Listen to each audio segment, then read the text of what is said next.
I'm Pam Heller, AccuQuilt's cutting expert. Erica's in the house with me today. We're going to show you how to make our Go Hexagon Gardens throw quilt using our Go Qube English paper piecing 1-inch finished sides.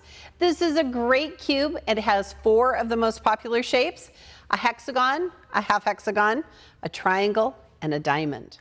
That's right, and there's 2 dies for each shape. One to cut the paper template and one to cut the fabric a 1/4 inch larger, giving you that 1/4 inch seam allowance. Now, if you're not familiar with English paper piecing, it's a traditional technique that involves basting fabric around a paper template and then hand sewing those pieces together. For more information on how to do English paper piecing, be sure to check out the pattern booklet that's included in your cube. There's also this great book called English Paper Piecing Made Easy by expert Katja Merrick, and we also have other video tutorials. You know, Erica, I love this quilt because it's a modern version of that very traditional grandmother's flower garden quilt. Right. I actually have one that my great-grandmother and her sisters and then my grandmother all made. Oh my gosh. And it's been passed down generation to generation. It was probably created in the 1920s. It is one of my most special things in my house. I just love it. Now, you can find the pattern for our quilt and the pattern book that comes inside the cube, or you can download it from AccuQuilt.com. Perfect. So, are we ready to get started on our project?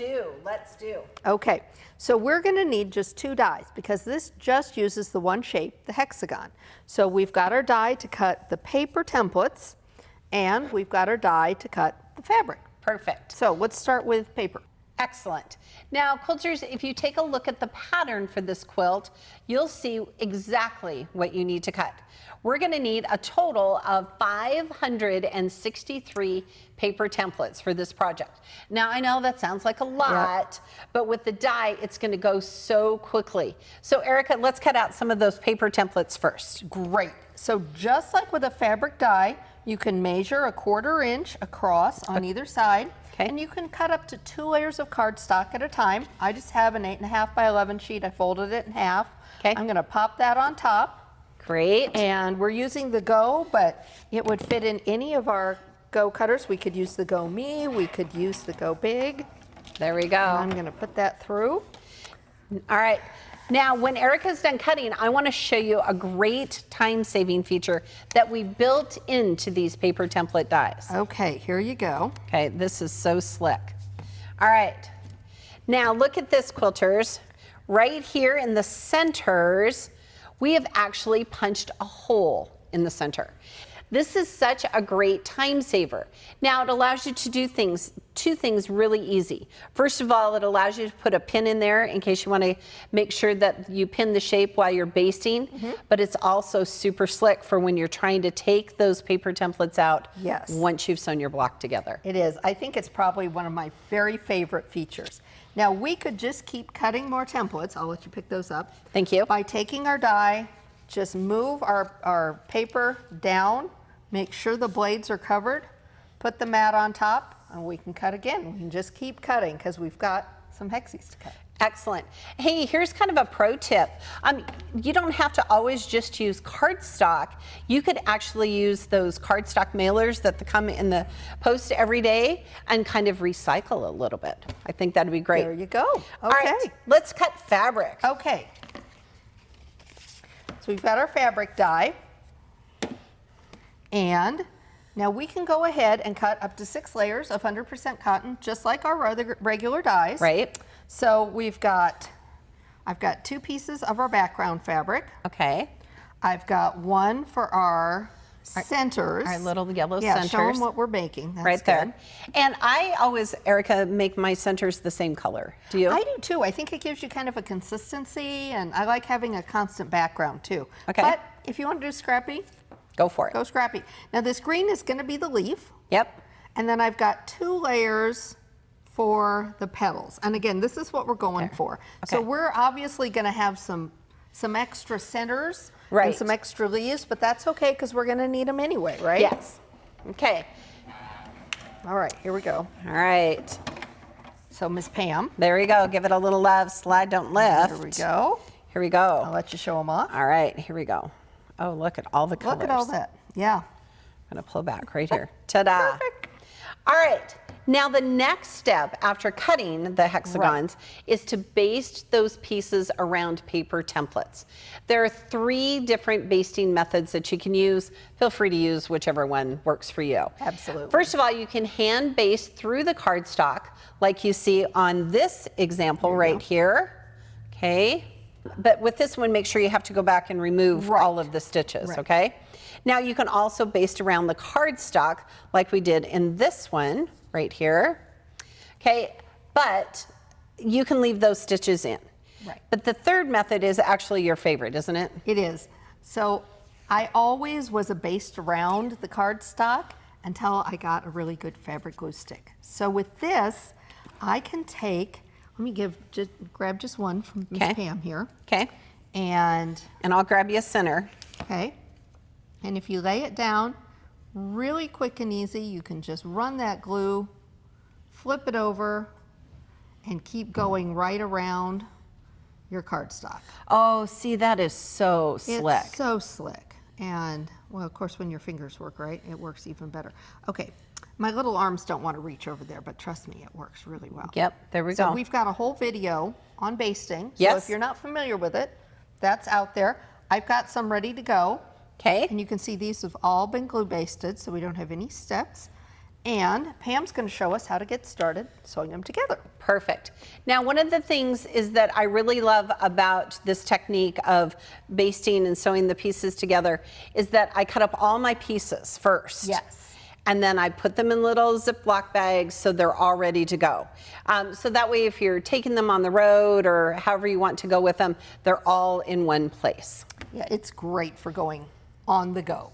So this is what we're working towards. So we've got our little rosette flower here. Okay. And here, I'm just going to clip these together for you. Look at how cool that is. And you got a needle and thread Yep, over there. I do. So Pam's going to get started. So we're going to start from the center out, right? Right. Want to make sure that your needle is like a long, thin needle, Yes. okay?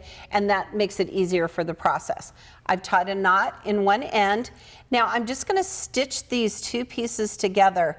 And listen, I am just going to barely grab 2 or 3 threads every time I'm stitching. So while Pam whip stitches around that, you noticed when I handed it to her that I had a little clip on the bottom. I like to clip those pieces together because I think it helps them stay lined up.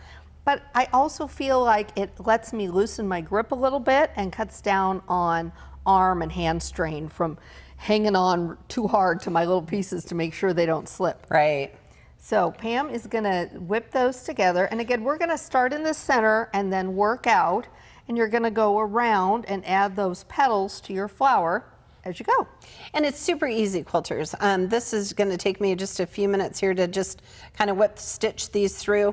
But again, really easy, a great project to take on the go. Yeah, it really is. I think both of us have bags that we pack up and take with us when we're going. Yeah. So Okay. this is going to be. Back when Taylor and Mason played soccer, and I sat at soccer fields forever, perfect. I had hexagons at soccer fields, and I just sat in my little car and sewed hexagons together. It was great. Okay. All right, I'm almost done here. Perfect. All right. Now, get these last 3. But you'll notice, quilters, I'm just doing a real easy whip stitch, just catching 2 or 3 of those threads. And we like 100% cotton. Yep. But I know there are some people who like to use a polyester thread because you're pulling it across the edge of the cardstock. That can actually cause some wear and might fray your thread. So it's really whatever works best for you. That's one of the great things about the English paper piecing is you get to make it your own, just like with any of your other quilts. Yeah. Love it. So we've reached the end here. We're going to show you what this first piece looks like. Okay. And you'll want to pick a thread that's going to coordinate with your colors. You're going to see those little whip stitches just a little tiny bit. Okay, so let's take our little clip off. I love the idea of the clip. So now look at this, okay? So this is the center, and then we're going to start building our quilt following that pattern. Right. Now here's my tip. Even if you have the pattern book, I would go to AccuQuilt.com and print out the page that has the diagram on it. And I think That's we have right. one of these We've here. got that, because next we're going to start building out from there. So we're going to go ahead and take this, we've got our rosette, then we're going to build out, following the pattern, some background and leaf shapes. But those are going to kind of overlap. So what we are suggesting for another pro tip is to go ahead and print out, even if you've got the pattern booklet in your Qube, go ahead and print this out on AccuQuilt.com and take a marker and divide up your sections so that you're working with a little bit smaller area maybe. Right, because otherwise I feel like it gets so overwhelming. It's going to get overwhelming. And again, we want to be able to take it on the go. So Right. you can go ahead and then number your different flowers as you go. Yep. And I would tell you, quilters, like I would just come over here and just take and number my sections, That's right? a great idea. And I would use a pencil rather than a pen that it might bleed through to the fabric. We would be sad if that happened. We would. Yeah. Okay. So, and once, may I point out something? Yes, you may. All right. So once you've got your pieces sewn in and they're already surrounded by other pieces, you can go ahead and pop those cardstock pieces out. And again, you can use that hole and you can just use a crochet hook or a pen or whatever you've got handy and just pop those right out. I use a little stiletto. I think it works great. Now, once all of your sections are done, you're going to put them together. Right. And make sure you remove all of those paper templates. Yes. And I would suggest that you give those pieces on the edge just kind of a quick press, because what we're going to do is we're going to trim it down so that the quilt has a straight edge Right. and not a hexagon edge. Now, if hand piecing like this isn't your cup of tea, Yes. you can machine piece these as well and bypass the basting altogether. That's why we put a 1/4 inch seam allowance on the fabric. If you're interested in that, there are some great directions in the English Paper Piecing Made Easy book, or you can watch our video on the same technique. Erica's going to show you. It's really fast. All right, now be sure to check all of those videos out. And I love all the options that our Qube gives us. All right, quilters, to finish your quilt, all you're going to do is layer batting between the quilt top and the backing. You can pin or baste, quilt as desired, and then add your binding. Make sure you miter your corners. And that's it. That's it. Well, on behalf of Eric and I, thanks so much for joining us today. We hope you'll enjoy making this stunning quilt with your Go Qube English Paper Piecing 1-inch finished size block. And at AccuQuilt, we help you cut time So you can quilt more.